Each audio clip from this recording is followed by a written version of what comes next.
আমি বিশ্বাস করি এখানে যারা আওয়ামী লীগের সমর্থকরা রয়েছেন আমার সাথে তাদের অত্যন্ত সৌহার্দ্যপূর্ণ সম্পর্ক। আমার মামা মহিউদ্দিন মন্ডল আওয়ামী লীগের নেতা ছিল, জেলা পরিষদের চেয়ারম্যান, পৌরসভার মেয়র। আবার নিজের মামা ওই রামকৃষ্ণপুরে আমার নানির বাড়ি।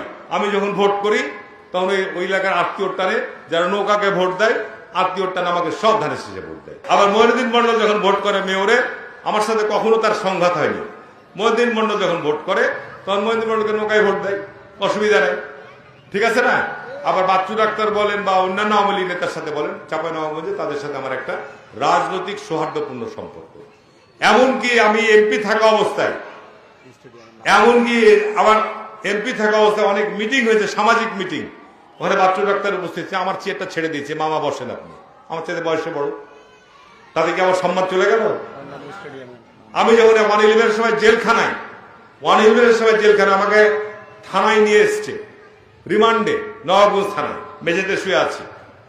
বাচ্চু ডাক্তার সকালবেলা হাঁটতে হাঁটতে যে আমাকে দেখতে গেছে, তার বাড়ির পাশেই থানা।